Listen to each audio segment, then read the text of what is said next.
아카데미 시즌이 돌아오면서 이번 후보들이 공개되었을 때 여우존상 부분에서는 많은 사람들이 양자경 배우의 수상을 예측을 했습니다. 그런데 타르가 공개된 이후에 많은 사람들이 케이트 블란쳇이 수상할 수도 있을 것이라는 이전과는 조금 다른 예측을 내놓기도 했습니다. 그만큼 이 영화에서 케이트 블란쳇은 정말 뛰어난 연기를 보여주었고, 그것을 넘어서 영화 전체가 그녀를 중심으로 이어지고 있고, 그녀의 연기가 이 영화의 톤이자 거의 모든 것이라고 할 수 있을 정도로 영화 속에서 케이트 블란쳇은 상당히 많은 비중을 차지하고 있습니다. 특히나 극 초반에 등장하는 상당히 긴 롱테이크에서는 그 많은 대사와 동선을 모두 외워서 완벽하게 연기해내는 모습에서부터 그녀에게 압도되는 경험을 하게 됩니다. 영화에 대한 개인적인 감상은 뭐 재미를 느끼면서 본 영화는 아니지만 나름 흥미가 생기는 영화였다라고 말씀드릴 수 있을 것 같습니다. 이 영화가 말하고자 하는 내용과 그것을 보여주는 방식이 상당히 흥미로웠습니다. 오늘 영상에서는 타르를 보고 이야기할 수 있는 부분에 대해서 저의 생각들을 좀 이야기를 해볼까 합니다. 영화 속에서 등장한 내용을 바탕으로 하기 때문에 약간의 스포일러가 포함될 수도 있을 것 같습니다. 이 점 참고하시고 시청해주시면 감사하겠습니다. 이 영화의 가장 큰 특징이라고 한다면 영화 내내 은은한 소음들이 깔린다라는 것입니다. 초반만 하더라도 희미하게 들리는 소리들이 다른 상영관에서 넘어오는 소리다라고 생각을 했는데 지속적으로 등장하게 되면서 이것이 영화 속에서 연출된 소리라는 것을 느끼게 되었죠. 이 영화에서 이런 소음이 지속적으로 등장하는 것은 극중 리디아의 감정 상황을 보여주는 부분이라고 할 수가 있습니다. 영화 초반만 하더라도 은은하게 들리는 소음들은 리디아는 자신의 작곡에 적극적으로 활용하기도 했습니다. 음악 속에서 살아가는 그녀의 귀에는 그런 작은 소음마저도 음악의 한 부분으로 들릴 정도로 음악에 빠져있는 상황이었다라고 볼 수가 있는 것이죠. 그랬던 그녀의 상황이 점점 나빠지게 됩니다. 그 원인이 음악과 전혀 상관없는 이유라는 것이 이 영화의 가장 큰 포인트가 될 것입니다. 이를 통해서 영화는 이야기하고 있습니다. 음악가는 음악만 잘하면 되는 것일까? 영화 속에서 등장하는 대부분의 이야기는 미투 운동에서 기인한 이야기라는 생각이 듭니다. 이 영화의 이야기가 현실과 동떨어진 이야기가 아니라는 것을 강조하기 위해서 팬데믹 이후에 연주가 오랜만에 열렸다는 것을 언급하고 있죠. 그렇게 리디아는 자신이 지휘하는 연주회를 준비하는 과정에서 뜻하지 않은 난관들을 만나게 되고 점점 이전과는 다른 변화들이 찾아오게 됩니다. 주변 사람들의 시선과 더불어 그 시선들로 인해서 자신 스스로의 변화가 생기기 시작하는 것이죠.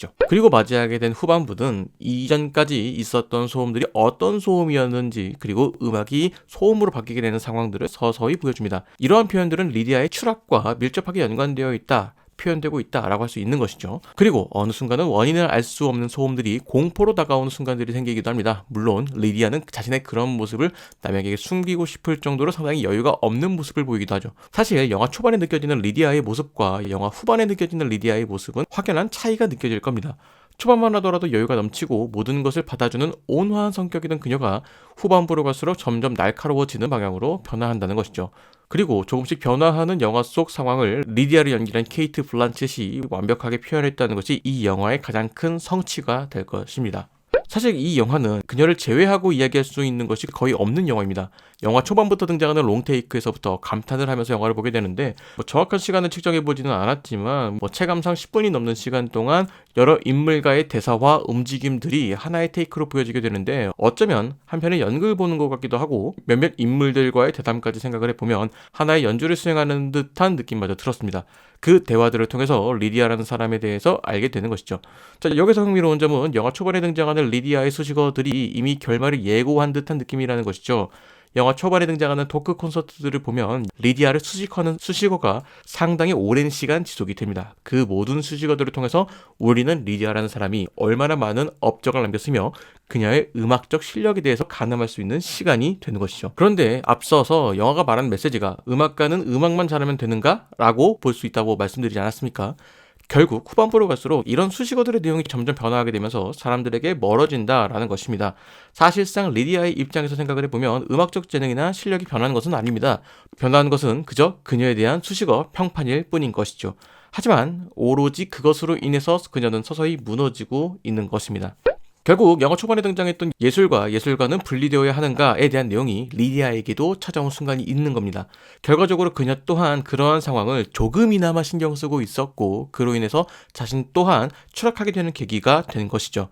하지만 조금만 생각을 해보면 그녀가 음악을 어떻게 생각했는가에 대해서 고민을 해볼 필요가 있습니다.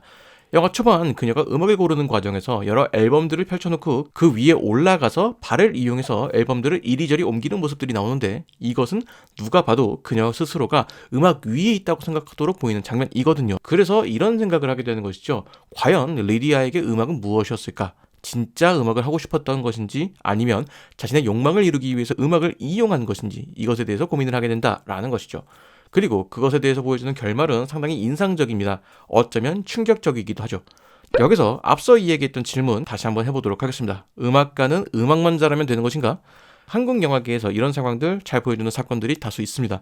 누군가는 도덕적 문제를 겪었지만 뛰어난 능력으로 극복한 경우도 있고, 누군가는 뛰어난 능력으로 인정받았지만 범죄 혐의로 인해서 몰락하기도 합니다. 먹고 사는 문제, 생계의 입장에서 바라본다면 분리되는 것이 맞을 수도 있습니다. 범죄를 저지른 사람이더라도 일단은 먹고 살아야 되지 않겠습니까? 하지만 예술적인 관점으로 본다면 이야기가 달라질 수 있다는 것이죠. 예술에 의해서 많은 사람들이 영향을 받는데, 그것을 만드는 사람이 도덕적으로 옳지 못하다면 잘못된 영감을 전달하는 상황이 생길 수도 있는 것이죠. 그리고 이러한 상황들이 결말에서도 잘 표현되었다고 생각을 합니다. 앞서 이야기했던 것처럼 이 음악이라는 것을 단순히 자신의 생계 유지 수단으로서 이용되고 있는가, 혹은 자신의 성취를 위해서 이용되는 것인가, 이런 거에 대한 차이라고 생각을 하거든요. 그런 관점에서 이 영화의 마지막 결말을 본다고 하면은 리디아가 음악을 어떻게 영위하고 있는가, 리디아가 음악을 함에 있어서 어떤 것을 목적으로 두고 하고 있는가가 눈에 보이게 될 겁니다. 그렇게 된다면 이 영화의 결말, 어떤 결말인지 쉽게 납득이 되지 않을까라는 생각이 들어요. 4등이라는 영화에는 이런 내용이 담겨 있습니다. 수영을 좋아해서 수영을 시작했지만 대회를 준비하는 과정이 힘들어서 수영을 그만두게 되었는데, 결국 수영을 계속하려면 대회를 준비하는 등의 노력이 필요하다라는 것이죠. 결국 리디아의 입장에서도 자신이 음악을 계속하기 위해서는 음악을 계속하기 위한 환경에도 신경을 써야 했을 겁니다. 음악을 하는 것이 자신이 하고 싶은 일이라면 평판을 관리하고 자신의 처신을 잘 챙기는 것은 꼭 해야만 하는 일로 볼 수가 있는 것이죠. 자, 그렇기 때문에 리디아의 입장에서는 음악에 너무 몰두한 나머지 다른 것을 신경 쓰지 못하였고, 그로 인해서 이전과는 다른 위치에서 음악을 계속하게 되었다라는 것입니다. 이전에는 옆에 많은 사람들이 자신을 챙겨주면서 칭찬을 해주며 여러 수식어들이 붙었던 것과는 다르게, 이제는 수식어도 없고 챙겨주는 사람도 없이 오로지 혼자서 준비를 해야 하고 음악을 해 나가야 합니다. 사람들은 리디아를 주목하기보다는 오케스트라의 지휘자로 바라보기만 하는 것이죠. 자, 그렇다면 마지막으로 질문을 드려보겠습니다. 음악가는 음악만 잘하면 되는 것일까요? 유퀴즈에 페이커 선수가 나왔을 때 유재석님에게 비슷한 질문을 하기도 했습니다. 하고 싶은 것과 해야 하는 것에 대한 생각을 말이죠. 그리고 유재석님이 이렇게 이야기를 했습니다. 하고 싶은 일을 70, 해야 하는 일을 30으로 두고 일을 한다라고 이야기를 했습니다. 자신이 하고 싶은 것을 하기 위해서는 어느 정도의 책임이 필요한 것이고, 그 책임을 다하는 것이 자신이 하고 싶은 일을 하기 위해서 필수적으로 해야 되는 것이 아닌가라는 생각이 드네요. 물론 이러한 이야기들은 저의 생각일 뿐입니다. 범죄를 저지르고도 자신의 예술 활동을 하며 사람들에게 찬사를 받는 사람도 있으니 말이죠. 결국 판단은 예술을 소비하는 관중들에게 맡겨질 것 같네요. 사실 영화 타르, 많은 분들에게 추천하기에는 어려운 것이 사실입니다. 영화 전체적으로 느린 템포라는 점과 2시간 30분이 넘는 긴 러닝타임은 지루하게 느껴지기 딱 좋은 환경이죠. 그럼에도 이 케이트 블란쳇이라는 배우의 인생 연기라는 말이 나올 정도로 영화 타르는 상당히 강렬한 작품임은 확실합니다. 그것을 입증하는 듯 미국 아카데미 시상식 6개 부문에 노미네이트가 되었죠. 심지어 강력한 여우주연상 후보였던 양자경 배우의 강력한 라이벌로 지목되고 있다는 것을 보면 영화 속 그녀의 연기가 결코 심상치 않았다라는 것을 알 수 있는 대목이기도 합니다. 물론 상업성을 추구하는 영화는 아니기 때문에 일반 관객분들이 보시기에는 조금 다른 결의 영화로 느껴질 수도 있을 것 같습니다. 저 또한 쉬운 영화는 아니라고 생각을 하고요.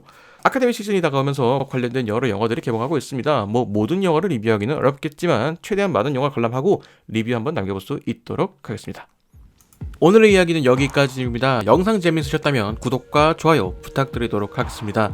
아울러 여러분들의 멤버십 가입과 슈퍼땡스를 이용한 후원은 채널 운영에 많은 도움이 되고 있습니다. 여러분들의 많은 관심 부탁드리며 저는 다른 이야기로 돌아오도록 하겠습니다.